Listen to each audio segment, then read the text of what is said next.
গত বছরের মতো এবছরেও আজ হচ্ছে 20শে ডিসেম্বর, তোমাদের জন্য একটা পিকনিকের আয়োজন করা হয়েছে।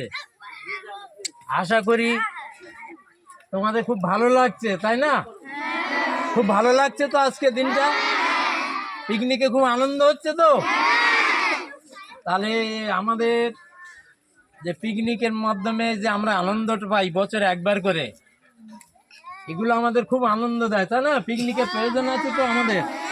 আমাদের জীবনে শুধু তো লেখাপড়া করলে চলবে না, আমাদের জীবনে তো একটা আনন্দেরও প্রয়োজন আছে। তাই এই পিকনিকের মাধ্যমে আমরা একটা গভীর আনন্দ উপভোগ করছি। তাহলে এটাতেই তোমরা খুব খুশি তো? তাহলে এইভাবে তোমরা এগিয়ে যাও। আর সেই সঙ্গে বলছি, আনন্দে না মেতে গিয়ে লেখাপড়াটাও পাশাপাশি চালিয়ে যাবে, ঠিক আছে? আর এই 2024 সালে সবাই নতুন ক্লাসে উঠবে, নতুন বই পাবে, আবার নতুন করে পড়াশোনা আরম্ভ করবে, ঠিক আছে?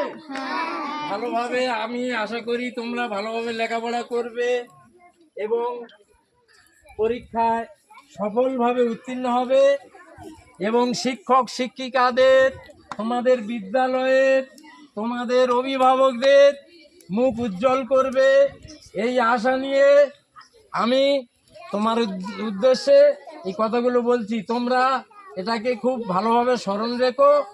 আর তোমাদের যারা গুরুজন, তাদের প্রতি তোমাদের সবসময় শ্রদ্ধা থাকে যেন, এইটাই আমি আশা করি। সবসময় গুরুজনদের প্রতি শ্রদ্ধা ভক্তি না থাকলে জীবনে কোনো উন্নতি হয় না।